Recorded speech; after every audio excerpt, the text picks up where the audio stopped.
localidad de Illén de la Encina se asienta desde tiempo inmemorial en el centro de la Sierra de Guadalajara, a la vera del río Bornova y vigilada por el Pico Alto Rey, en un terreno duro y abrupto que, sin embargo, escondía en su seno una insospechada riqueza. Al menos así lo supo ver el topógrafo y aficionado a la geología Esteban Górriz, cuando en 1840, realizando mediciones en los montes de la localidad, identificó una serie de minerales asociados a la plata y llegó incluso a descubrir el filón que atraviesa el subsuelo de la localidad. Aquí empezaron con Pedro Esteban Górriz, que fue el descubridor, que era vasco y era agrimensor y era una persona que le gustaba mucho la geología, y en una zona que está justo al lado de la mina de Santa Catalina y de Santa Cecilia había una piedra blanca, un canto, lo que llamaban el canto blanco, y él sabía que ese tipo de minerales van asociados a la plata. Y bueno, este hombre tuvo una vida también muy azarosa, estuvo en la cárcel en Valladolid y cuando salió, después de estar en la cárcel, se vino directamente aquí a encontrar financiación para abrir la mina. A partir de ese momento, la historia de Illén de la Encina y todo su entorno comenzaría a discurrir paralela a la de la extracción de la plata. Los primeros digamos, trabajadores que llegaron aquí fueron efectivamente los de los pueblos de alrededor, Congostrina, Villares, Zarzuela, Bustares, Robledo, y luego siguieron necesitando más gente. Vienen todos los que están en el término de Atienza, Miedes, hasta la zona de Sigüenza, y después pues llegaron gente de muchísimos sitios. En la Sierra de Guadalajara se había desencadenado una auténtica fiebre de la plata que trajo prosperidad y una enorme cantidad de población. Pues ha sido en la primera etapa, de 1844 a 1860-65, según los censos que había entonces, que el de 1857 y el de 1860, se llegó a censar una población de 4.800, 4.000 y pico. Toda la zona se vio afectada por este fenómeno y toda la zona cambió.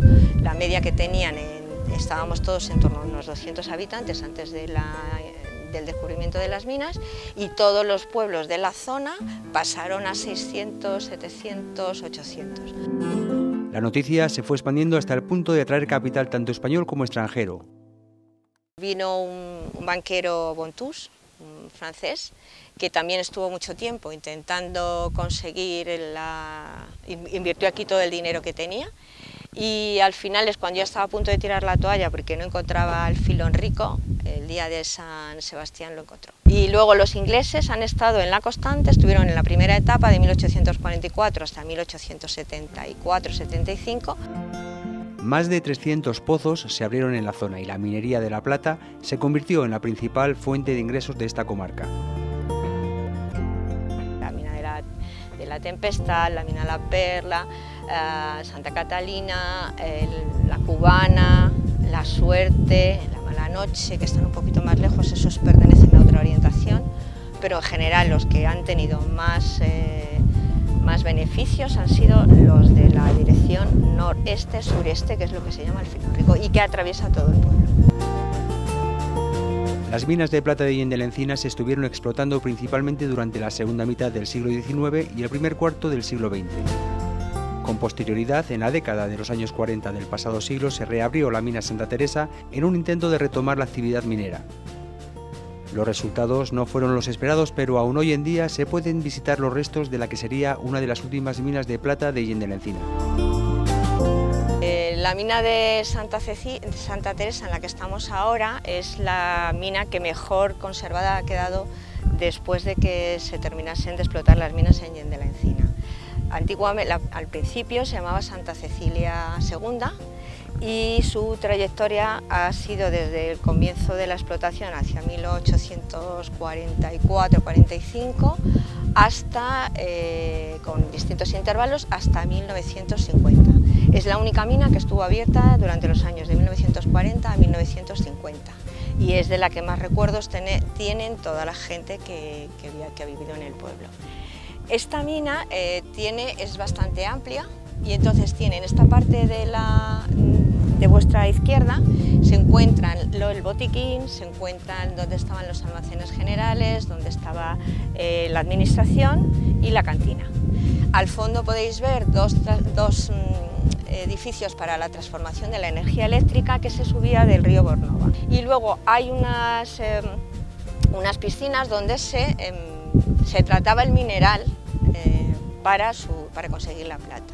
Aquí es donde primeramente Menéndez Ormaza, que fue uno de los ingenieros que estuvo en los años 20, en 1920, creó un nuevo método de extracción de plata, que es el método por flotación. En esta zona, en este edificio, lo que se encontraba era el castillete, las poleas que bajaban al pozo que se encuentra ahí, que es el pozo de San José. Entonces, de esta manera subían y bajaban las jaulas. Existe otro pozo como a unos 200 metros en esta dirección, en dirección suroeste, y en ese pozo lo que se hacía simplemente servía de ventilación. Este es el pozo de San José, que es el que corresponde a la mina de la Teresa, junto con el de la Nochebuena, que es el pozo auxiliar. La minería de la plata trajo a Allende la Encina una gran cantidad de puestos de trabajo tanto directos como indirectos, dada la gran cantidad de oficios parejos a la extracción del mineral que las explotaciones generaban. Pero las características del filón rico de Allende la Encina marcaban una estabilidad o inestabilidad laboral que solía estar supeditada a la producción. Y lo que sí que le pasa a la población de Allende la Encina durante la época de las minas es que tiene muchísimos altibajos, porque el filón está fracturado, y al estar fracturado lo que hace es que tú encuentras el filón, tienes mucha producción durante 5, 6, 7, 8 años, pierdes el filón porque hay una falla y no tienes producción, no hay nada que hacer, y entonces lo que hace es que la gente se tiene que ir. Al cabo de 5, 6, 7 años se vuelve otra vez a abrir una mina, se encuentra en una galería otra vez el filón rico, otra vez vuelve a necesitar población. La última explotación minera de Allende la Encina cerró sus puertas en la década de los años 80 del pasado siglo, sin que hasta el momento ninguna empresa haya mostrado el suficiente interés en el subsuelo de la zona como para volver a invertir allí. No obstante, en aquella localidad son muy conscientes de la importancia que ha tenido la extracción de la plata para la comarca, y eso es lo que han querido mostrar en el Museo de la Plata de Allende la Encina. Allí el geólogo Óscar de Francisco explica aspectos muy interesantes tanto de la geomorfología de esta parte de la Sierra de Guadalajara como de la extracción de la plata que allí se realizaba. Del sistema central. Ya la zona de Atienza, Sigüenza ya pertenecen a otro mundo completamente distinto desde un punto de vista geológico, aquello es la cordillera ibérica. Allí lo que tenemos fundamentalmente son materiales sedimentarios, incluso más suelos que rocas, por eso los cerros son muy redondeados, muy erosionados. En cambio aquí lo que tenemos fundamentalmente es roca y este tipo de roca, que es la roca metamórfica. Sí, la visita consta básicamente de dos partes. En la primera, durante un cuarto de hora, emitimos este vídeo. Este vídeo es un vídeo que fue rodado en 1984 y nos hemos forzado a tenerlo que restaurar. De hecho, no se oía nada y se veía muy mal, pero consideramos que es el vídeo más didáctico que tenemos. Tenemos numerosos vídeos, pero este es el más completito y habla de toda la historia de la minería, desde que Pedro Esteban Gorriz descubrió el filón en 1844 hasta el declive definitivo que fue tras la Primera Guerra Mundial. Después, cuando acabamos de enseñar el vídeo, acompaño a los turistas en el piso de arriba, donde tenemos varias vitrinas y paneles, y hacemos una explicación más exhaustiva de cada aspecto de la minería, su geología y todos los procesos de beneficio de la plata, y las ruinas que quedan y las rutas que se pueden hacer. En realidad la plata aparece en diversos minerales de color negruzco. Igual que nuestras piezas de orfebrería se ennegrecen, es por una reacción de sulfuración, es decir, en la atmósfera hay azufre en forma de sulfuro de hidrógeno, pues también ocurre con este tipo de minerales. No es un gran filón, sino es un sistema de filones cuyo grosor pues variaba, pero el máximo son unos 30 centímetros. Y bueno, aquí vemos la estructura de una mina del distrito. Aquí no se accede a una mina a través de un túnel, una bocamina en un talud, de forma horizontal, sino que a través de pozos verticales. Y a diferentes profundidades pues vemos los pisos de galerías. La mina que tiene más profundidad es justamente la Catalina, tiene unos 700 metros y se construyeron 18 pisos. La minería de la plata en Yende la Encina no consistía en extraer plata pura de las entrañas de la tierra. Para la consecución del producto final se seguía un complicado proceso que también se explica en el museo. El primer paso que se hacía siempre era la monda. Normalmente los niños y las mujeres que trabajaban en la bocamina pues hacían una primera selección. Allá donde veían mucho mineral negruzco, pues eso para fábrica. Después de hacer la monda, si se utilizaba el proceso de amalgamación, que es el que se utilizó durante prácticamente toda la segunda mitad del siglo XIX, pues lo que se hacía era una molienda. Cuando ya estaba molido el material se mezclaba con sal, que procedía de nuestras propias salinas, las salinas de Imol, en el valle del río Salado, y después se mezclaba con mercurio procedente de las minas de Almadén. Después se hacía una especie de pelota o pella, eso se horneaba, volatilizaban los residuos, pues sobre todo el material sobrante, y te quedaba el mineral líquido, mineral metálico líquido, que se ponía en aquellos moldes y así se creaban los lingotes. Eso en el proceso de amalgamación. A principios del siglo XX, concretamente en La Teresa, empiezan a probar, como prueba piloto, el proceso de flotación. De hecho, hay unas piscinas en las cuales se producía este proceso. Básicamente, el proceso de flotación es un proceso físico-químico en el cual lo que se hacía después de moler el material, se metía en las piscinas, se añadían unos reactivos, de forma que se creaban unas burbujas y esas burbujas por capilaridad conseguía atrapar los átomos de mineral metálico, los metales. No solo hubo en el entorno de Yende la Encina minas de plata, sino que incluso se instaló lo que se denominaba una fábrica de beneficio o factoría dedicada a pasar la plata de la piedra al lingote. La Constante, que así se llamaba, estaba instalada a orillas del río Bornova y fue un establecimiento industrial de lo más curioso. Los ingleses se enteraron de que aquí se había descubierto un yacimiento de plata y enseguida viajaron a Londres a crear una sociedad, la Bella Raquel. O sea, buscar accionistas, y en pocos meses vinieron aquí y la montaron. Concretamente esta fábrica y el poblado de al lado estaba en el término municipal de la Escueña de Bornova, a orillas del río, aprovechando el salto hidráulico. La curiosidad de esta fábrica es que justo al lado de la fábrica pues creció un auténtico pueblo inglés que llegó a tener unos 500 habitantes, que en la época era una barbaridad, y tenían pues su pastor anglicano, sus escuelas inglesas, sus casinos, sus teatros, vaya, una pequeña ciudad inglesa en medio de la nada. Duraron poco tiempo, estuvieron entre 1845 y 1876, justamente ese año ya lo abandonaron todo porque había empezado la época de decadencia, vaya, que se volvieron a Londres y sin saber una sola palabra en castellano. Se encargaban de transformar todo el mineral que salía de las minas en plata. O sea, aprovechaban un pequeño desnivel que hay en una zona que se llama Los Ratones, en el término de Cascueña, y entonces lo que hacían era, bajaban el mineral desde aquí, ellos allí lo procesaban, y al final, pues lo que se llevaba a Madrid, a la Casa de la Moneda, pues podía ser 10, 20 lingotes de plata, lo que sacaran todas las semanas, y todas las semanas iban y volvían.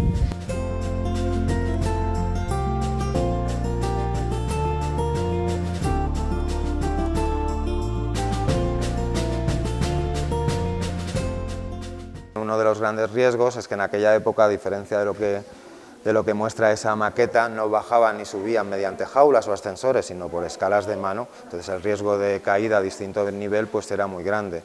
Aparte también algunas de las galerías pues podían derrumbarse, sobre todo cuando se utilizaban los barrenos, y también hay que tener en cuenta que se entibaba con madera y se utilizaba el candil.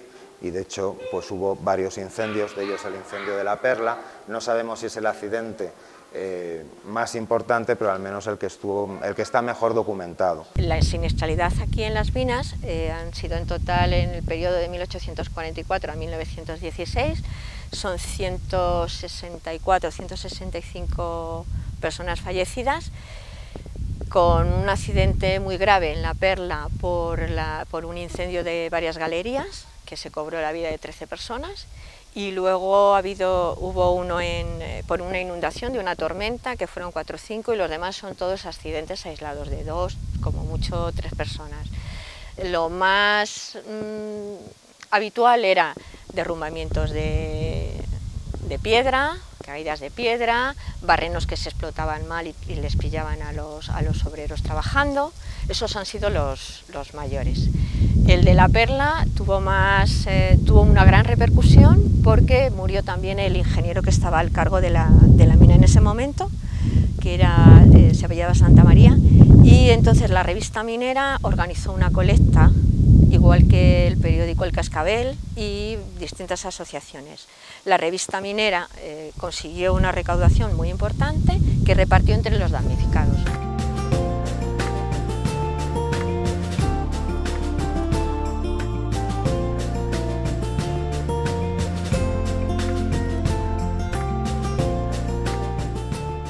Las minas de Allende la Encina, sin lugar a duda, cambiaron radicalmente la forma de vida de las gentes de la comarca durante décadas y dejaron el recuerdo de un pasado industrial que aún hoy en día recuerdan algunos habitantes de la zona. Así vestían como viste este maniquí los domingos. Normalmente no iban así, cuando se metían en la mina, de hecho iban en calzones, porque a cierta profundidad hace mucho calor. O sea, para que nos hagamos una idea, en la corteza terrestre cada 100 metros de profundidad aumenta la temperatura 1 grado.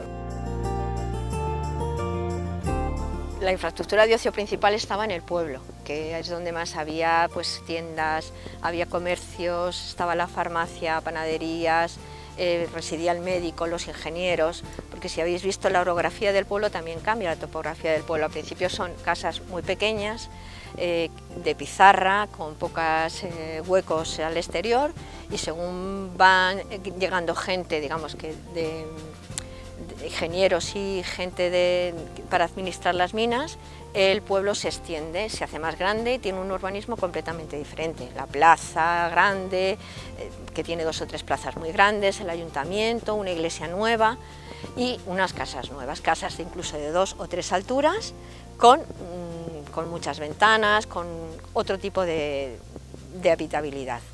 Bueno, comunicaciones no son muy buenas, porque de hecho la carretera de aquí a Jadraque no se terminó de hacer hasta incluso después de cerrarse las minas, que fue cuando aquí ya no había producción y había, digamos, una presión social importante porque la gente no tenía trabajo. El conde de Romanones, digamos que permitió o fomentó que se terminase la carretera de Jadraque a las minas para absorber el excedente de población que había en las minas. De hecho, también se estuvo intentando que el tren no pasara de Jadraque, pasara por aquí y por Atienza, en vez de seguir el camino hacia arriba que tiene actualmente, que pasara por esta ruta, que beneficiaría tanto al pueblo de Allende la Encina para la salida de La Plata, como para la llegada de carbón, para que se moviera la maquinaria, como para Atienza y toda la zona de las minas de Sal de Imón, etcétera, etcétera.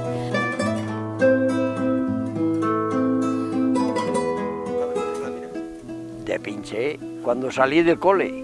Aquí estuve de pinche poco tiempo, donde he estado en La Teresa. 2 años y medio estuve allí, hasta los 16, casi 17, y ya se paró. Pues sería en el 49, 50. Pues fíjese, aquello era, habría allí a lo mejor, bueno, había 2 o 3 relevos, pero sí habría 60 obreros, más o menos, con todos, oficinistas. Estaban los herreros, estaba un carpintero, estaban el oficinista, el capataz y otro que hacía de electricista, que vivía allí el Marianejo, el señor Mariano, y yo. ¿Cómo era entonces Allende la Encina? Pues como es hoy, pero de personal, pues un montón más. Ahora somos, conté yo el otro día, de invierno 52. Había comercio también de ultramarinos, ahora lo que hay, farmacia también sigue hoy, el médico, el centro médico, se sujeta mucho, el pueblo aguanta.